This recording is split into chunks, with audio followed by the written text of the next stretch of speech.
Hi friends, hello. મારું નામ Shobhanaben Patel, કોસ્મેટોલોજીસ્ટ, beautician અને હેલ્થ એડવાઇઝર. આજે હું તમારી સાથે વર્ષા ઋતુને લગતી થોડી વાત કરીશ.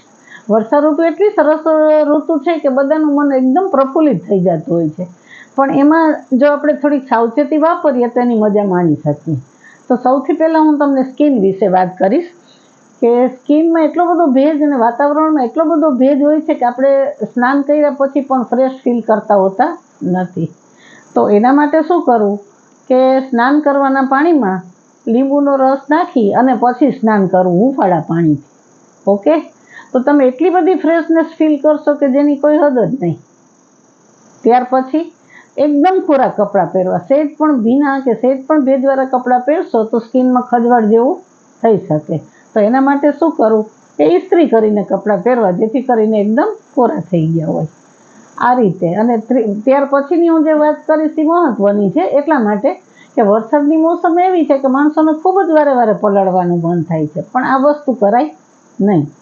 એકદમ વરસાદ આવે ને તમે એકાદ વખત પલળીને આનંદ માણી લ્યો એ સહજ વસ્તુ છે, એ કરી શકાય, ઇટ્સ ઓકે.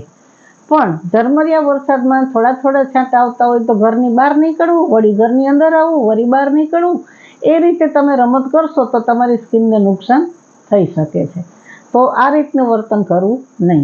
હવે થોડીક તમને ખાવા પીવા વિશે જાણકારી આપીશ કે ચોમાસા પર આપણું ડાયટ એટલું બધું નબળું પડી જતું હોય છે કે જો ખાવા પીવામાં આપણે ધ્યાન ન રાખીએ તો ડાયેરિયા અને પેટની ગડબડ જેવા પ્રશ્નો થઈ શકે છે. તો એના માટે હું તમને કહીશ એક વસ્તુ કે હળદરવાળું દૂધ તમારે વીકમાં 2 વખત તો અચૂક પીવું જોઈએ. ઓકે, કારણ કે હળદરવાળા દૂધથી તમારું બ્લડ એકદમ સાફ થશે અને તમારું એકદમ એની જે પાવર છે, હળદરનું એન્ટીસેપ્ટિક જે ગુણ છે એ તમને ઉપયોગમાં આવશે. ત્યાર પછી વીકમાં 2 દિવસ માત્ર લીંબુનું પાણી તો તમે અચૂક પીઓ.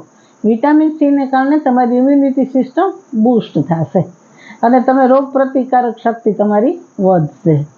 ત્યાર પછી તમને હું એક વસ્તુ કહીશ કે ચોમાસામાં લીલા શાકભાજી વેલાવાળા કે પાંદડાવાળા ઓછા પ્રમાણમાં ખાવા. શા માટે કે એમાં પાણી ચડી ગયું હોય છે અને આ પાણીને કારણે ડાયેરિયા છે, પેટમાં ગડબડ છે, અપચા જેવું આપણને થાય છે. તો એના બદલે કઠોળનો પ્રયોગ વધારે કરવો. પણ અમુક કઠોળ પચવામાં ભારે હોય છે, દાખલા તરીકે અડદ છે, ચણા છે, વાલ છે, વટાણા છે, આ બધા પચવામાં ભારે હોય છે.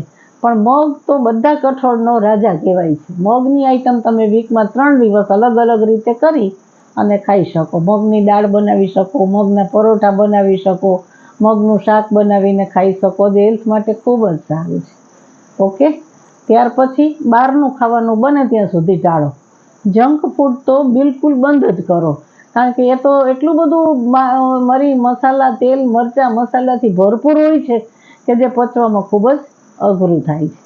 હવે આટલી વાત સાથે હું વિરમીશ અને તમને કહીશ કે જો મારી વાત તમને પસંદ આવી હોય તો લાઈક કરો, શેર કરો અને સબસ્ક્રાઈબ કરજો અને વર્ષા ઋતુનો આનંદ માણો.